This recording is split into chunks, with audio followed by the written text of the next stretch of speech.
এখন আমি সম্পূর্ণ ভাতের মাত্রা দিয়ে দিচ্ছি। বিসমিল্লাহির রহমানির রহিম। আসসালামু আলাইকুম। আমি ইলিশ ভাজা রান্নাঘরের পক্ষ থেকে আপনাদেরকে একটা খুব সাধারণ একটা রান্না দেখাবো, যেটা আমার মতো করে রান্না করে খেলে আপনারা ভাত চেটেপুটে খাবেন। আমি আজকে আলুর ডাল দিয়ে ডিম এবং লাউ শাকের ডাঁটা এবং এগুলোই রান্না করব। দেখেন, আমি এই যে প্রথম থেকে আলু নিয়েছিলাম, আলু সিদ্ধ করে এইভাবে আধা ভাঙা করে নিয়েছি। আর হচ্ছে ডিম, এখানে আমি 2টা ডিম রেডি করে নিয়েছি ভাজার জন্য। আমি 2 ধরনের করে দেখাবো। এখানে দেখেন লাউ শাকের যে ডাঁটা, সেই ডাঁটাগুলো আমি আগে থেকে একটু সিদ্ধ করে নিয়েছি। আর নিয়েছি 2টা ডিম, সিদ্ধ ডিম। এখন আপনাদের প্রয়োজন অনুযায়ী আপনারা কম বেশি করবেন, ডিম সিদ্ধ ডিমে হোক আর ভাজা ডিমে হোক। তা আমি আমার মতো করে এইভাবে করতেছি, আপনারা দেখেন।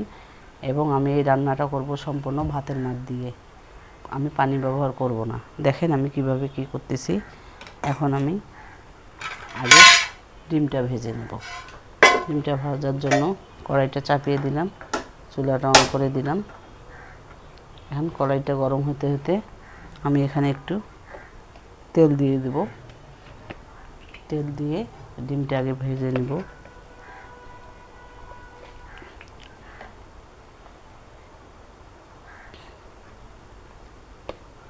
ডিমটা ভেজে আমি কেটে কেটে নেব, ওই জন্য এখানে দিলাম। আপনারা চাইলে গোটা গোটাও রাখতে পারেন।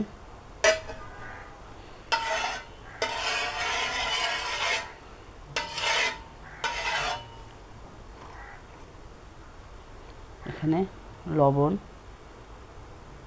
পেঁয়াজ, কাঁচামরিচ, হলুদ এবং একটু জিরা গুঁড়া দিয়ে আমি আগে ফেটিয়ে রেখেছিলাম।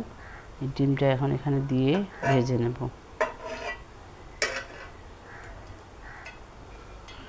ডিমের তেল একটু ফুটন্ত গরম হয় ভালো, তাহলে ডিমটা খুব সুন্দরভাবে হয়। এখন হয়ে গেছে, আমি ডিমটা দিয়ে দিব।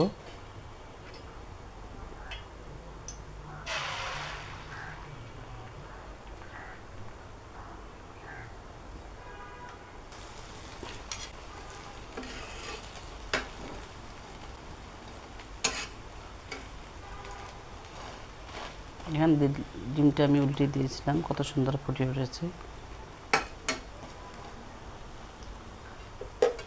দেখেন, আমি কিছু গোটা গোটা রেখেছি, কিছু একটু টুকরা টুকরা করে নিয়েছি। সেটা কেন নিয়েছি সেটা আমি পরে আপনাদের দেখাবো। দেব একটু লবণ,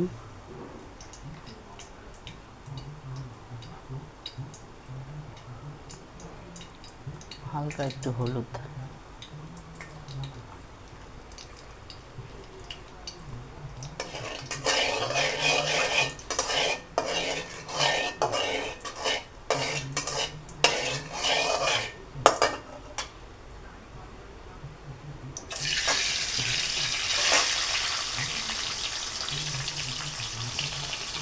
পানিগুলো সব একটু মিলিয়ে নেবেন।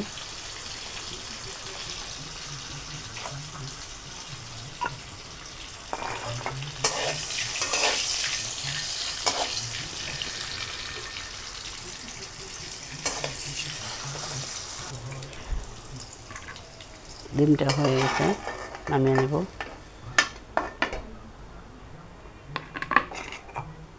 এখন এখানে এই ডাঁটিগুলো একটু হালকা ভেজে নেব।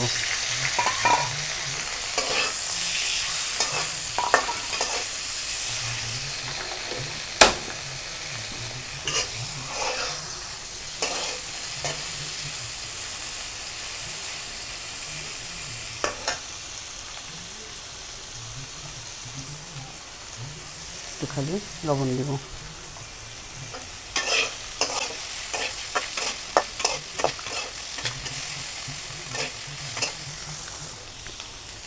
একটু হালকা ভেজে নেব, বেশি ভাজানোর দরকার নেই।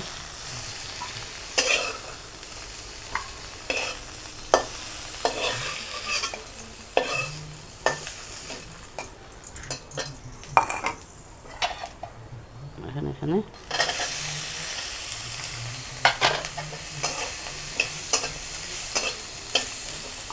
আলুর ডাল, যেখানে রসুন দিলে একটা গন্ধ গন্ধ লাগে, অতএব আমি রসুন দিব না।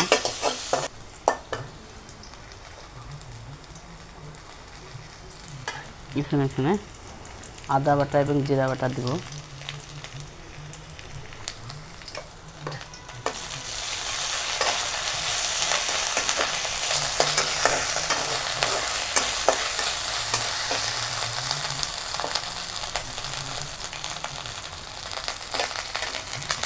হলুদ,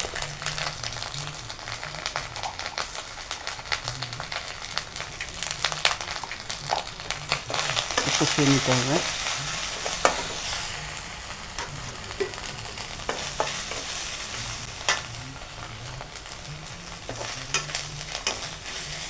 এখন আমি সম্পূর্ণ ভাতের মাত্রা দিয়ে দিচ্ছি। পরে কোনো পানি কিংবা এই মাত্রা দেওয়া যাবে না, একবারেই দিলে ভালো। আলুর ডালে সবসময় একবারেই পানি কিংবা ভাতের মাছ দিলে সেটাই বেশি মজাদার হয়।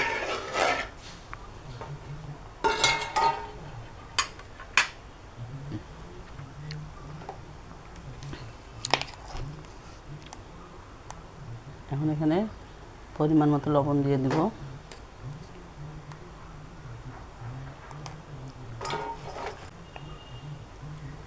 শুকনো মরিচের গুঁড়ো,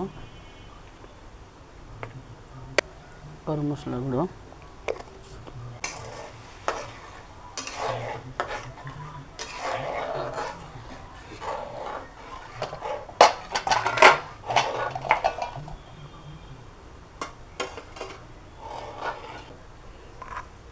এখন আলুগুলো ঢেলে দিয়ে দেব।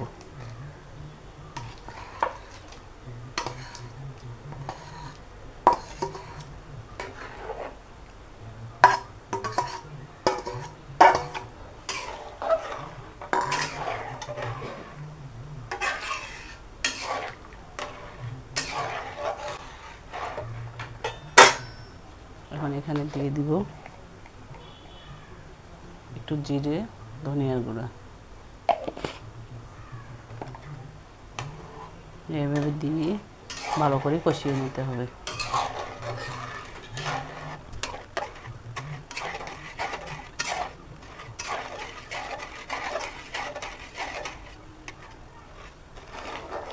দেখেন অনেকটা কষানো হয়ে গেছে।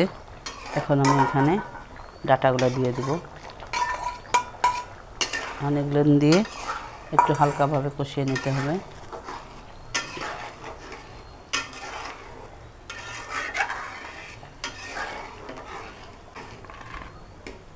এখন এখানে এই যে ডিমগুলো আমি ভেঙে রেখেছিলাম ওইগুলো দিয়ে দিব,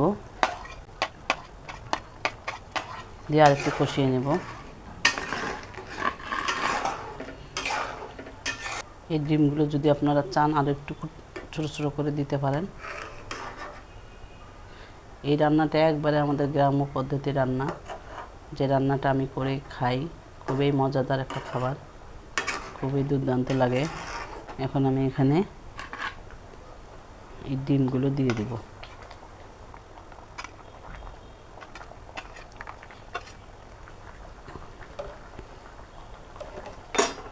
আমি এখানে আরেকটু জিরে ধনিয়ার গুঁড়ো উপরে ছিটিয়ে দেব।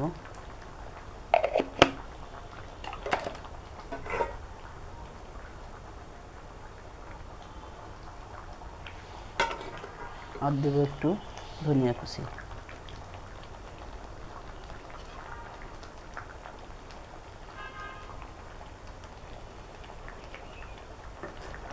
জিনিস দিয়ে রান্নাটা সাধারণ সাদামাটা হলেও কিন্তু খুব মজাদার খাবার। আপনারা রান্না করে খাবেন এইভাবে। আমার রান্না প্রায় শেষের দিকে। আপনারা আমার রান্নাটা এতক্ষণ দেখার জন্য আপনাদেরকে ধন্যবাদ জানাচ্ছি। আপনারা আমার পাশে থাকবেন, লাইক করবেন, শেয়ার করবেন এবং বেশি বেশি করে সাবস্ক্রাইব করে দেবেন। আমি একজন, আপনারা কিন্তু অনেকজন। আপনারা চাইলে আমাকে অনেক উৎসাহ উদ্দীপনার সাথে আমাকে সাবস্ক্রাইব করে আমার পাশে থাকতে পারেন এবং আমার উদ্দীপনা বাড়িয়ে দিতে পারেন, তাহলে আমি খুব খুশি হব। এখন একটু ঢেকে দেব। একটু 1 মিনিট ঢাকার পর নামিয়ে নিব। কি সুন্দর কালারটা লাগছে। এইভাবে মজাদার একটা লোভনীয় খাবার হয়ে গেছে আমার। আপনারা ভালো থাকবেন, সবার খেয়াল রাখবেন। আবার ইলিশ ভাজা রান্নাঘরের পক্ষ থেকে আপনাদেরকে অনেক অনেক মোবারকবাদ জানাচ্ছি। আসসালামু আলাইকুম, ফি আমানিল্লাহ।